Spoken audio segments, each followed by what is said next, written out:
விஜய் நல்லா ஆக்ட் பண்ணியிருக்காரு. படத்துல என்ன மாதிரி கதைனா இது? என்ன கதை? அதான் பெண்களுக்கு எதிரான அந்த விழிப்புணர்வு அந்த இப்போ இருக்கிற சமூகத்தில் நடக்கிற கதையை சொல்லியிருக்காங்க.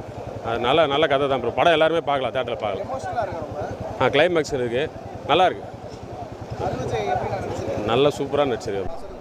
படம் சீரியஸாக வேறு லெவலில் இருக்குது. சோசியல் மெசேஜ் படம் நல்லா நடிச்சிருக்காங்க. சூப்பராக இருக்குது படம். சூப்பர் ஆக்டிங் தான், அவரோட ஆக்டிங் தான் வேறு லெவலு. நல்லாயிருக்கு. Bala director super. பாலாபுரத்தில் ஒரு வலியும் வேதனையும் ரொம்ப ராவா காட்டுவார். இந்த படத்தில் எப்படி இருக்கு? இந்த படம் மோசமாக இருக்குண்ணா, முடிச்சு விட்டாங்க நம்மளை, தரமாக இருக்குது. என்ன அந்த பெயின் எப்படி இருக்கு? என்ன மாதிரி பெயின்?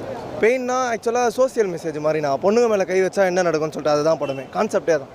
அருண்விஜய் அதை எப்படி ஹேண்டில் பண்ணியிருக்காரு? ஐயோ சூப்பராக பண்ணியிருக்காருண்ணா, நல்லாயிருக்கு. கம்பேக் தான் இதெல்லாம். என்ன கேட்டிங்கன்னா ஓகேண்ணா, நல்லா இருக்குண்ணா.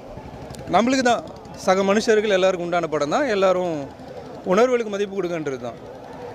ஈக்குவாலிட்டியாக அதான் இவங்க தனியாக அவங்க தனியாக இதில்